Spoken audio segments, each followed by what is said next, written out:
Hi guys, so I'm going to bring you through a glute hamstring workout. I'm one of the ACF coaches here. My name is Sarah and I'm also a WBFF Bikini Pro. So before any kind of glute hamstring workout, I always warm up beforehand. So I'm doing some banded glute abductors here. So I'm doing it leaning forward, sitting upright, and I'm also going to do it leaning backwards as well, slightly back. And I usually do about 15 reps each of those for 3 sets. Then I'm doing some body weight glute hip thrust. You can do anything here to just kind of get your glutes fired up, whether it's, glute kickbacks, glute fire hydrants, anything that's going to warm up the glutes, fire them up and make it easier for you to engage them in the workout to follow. So the first movement that I always go and start with is glute hip thrust. This is my favorite movement. It takes my quads completely out of the movement when I'm doing it, and it's usually solely glute focused once you get the movement down. So I'm going to go through a few tips for you. When you're coming up with the bar, make sure your chin is tucked and your eyes are glazing forward. Your arms are actually straight when you're lifting up the bar, so they're actually not leaning against the bench. Your feet are at a 90 degrees, so you can do a full hip extension and the weight is going into your heels.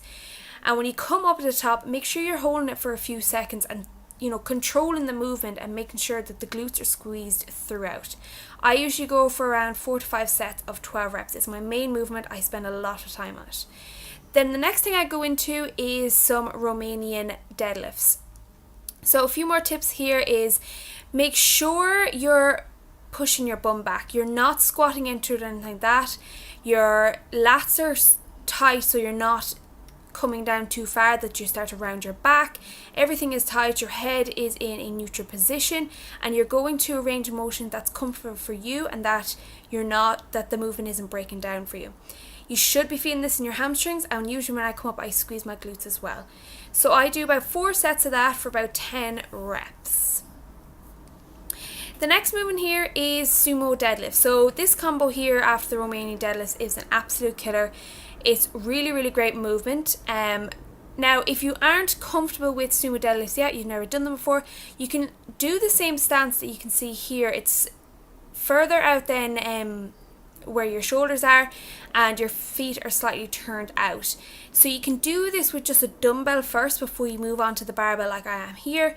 But as you come up, so I squeeze my glutes here, I keep them squeezed all the way down, and then it makes it easier to keep your glutes engaged rather than just a squeeze at the top.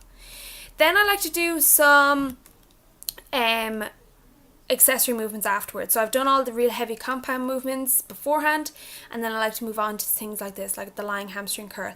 And I do higher reps usually after this. So I do about 15 reps here for 4 sets. The thing about this is to keep in control, and when you come up, make sure you come all the way up and you squeeze your hamstrings at the top.